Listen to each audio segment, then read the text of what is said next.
Hey guys, my name is Haley and today I'm going to be filming a 5-star predictions. I always think to do these, but I also never read synopses. So I feel like I'm never quite sure if something's going to be a 5 stars, and the vast majority of my 5-star books end up being ones that just surprised me because I didn't know that much besides like the premise going in. So I'm going to attempt to make a prediction of books I think I will give 5 stars for once and see how it turns out.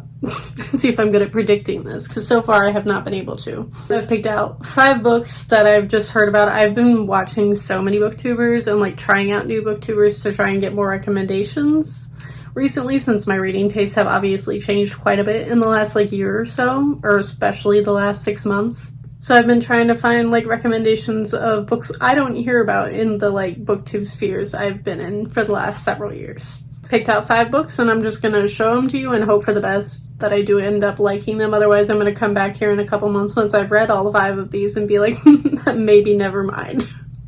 So the first book I plan on giving 5 stars to, because I've loved the rest of this entire series, is The Mask Falling. The only reason I haven't read this yet is because part of me just really wants to reread the series. Like, I could very much jump into this right now. I know I could. But the fact that I haven't been in a fantasy or anything outside of like contemporary mood for like 6 months kind of makes me nervous that I won't give this what it deserves. But this is the 4th book in Samantha Shannon's Bone Season series. The main character in this is one of my favorite main characters of all time. There's Paige, and her love interest is the Warden.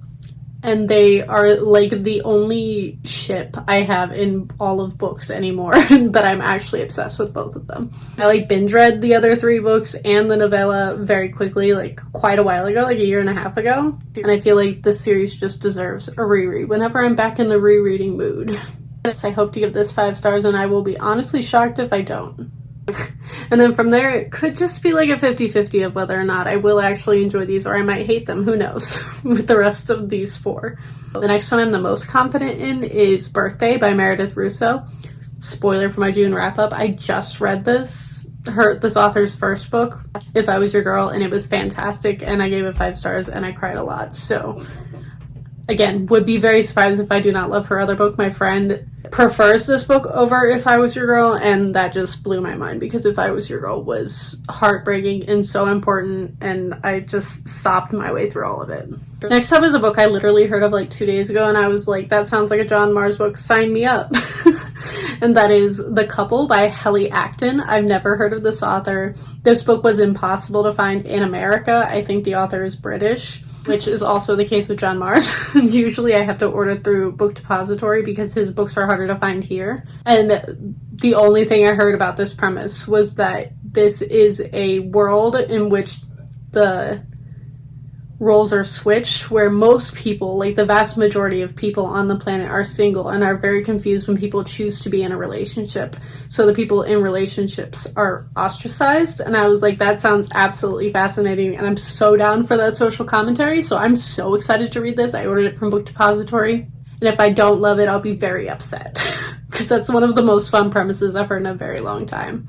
And then 4th is also I'm hoping I like this author's other books besides just the one that I have already loved, and that is Casey McQuiston's new book, which is One Last Stop. I thought this was just another like female romance contemporary. Her first book was Red, White, and Royal Blue, which I really, really liked, and honestly have upped my rating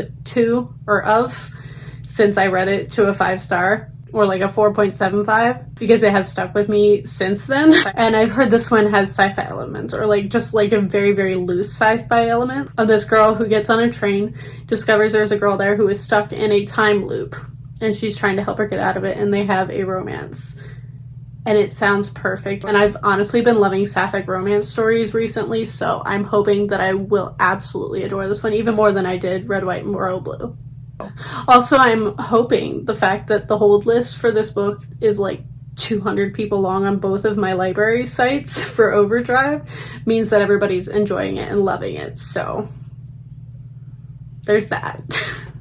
And this last one is probably like the least confident of the I think this might be 5 stars because I just heard about it, and the premise, honestly, like all of these are what sold me.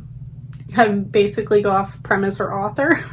And that is A Song for a New Day And I was like just perusing sapphic romance recommendation videos, trying to find more of them. And this one is post-apocalyptic. And I was like, oh, that sounds interesting. And then I heard that the story is about a post-pandemic world where people are not allowed to gather anymore.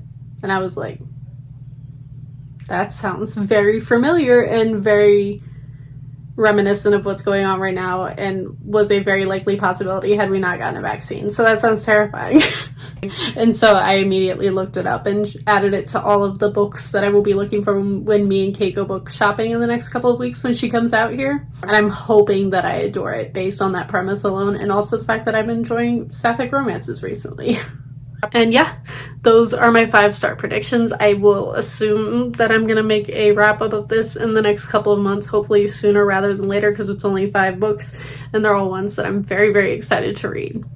Let me know if you read any of these books in the comments down below. I would love to know if you even heard of some of these other ones that I clearly had not heard of until like 2 days ago. Let me know a book that you are very, very excited to read soon down in the comments as well. Thank you all for watching, and I will see all of you guys next time.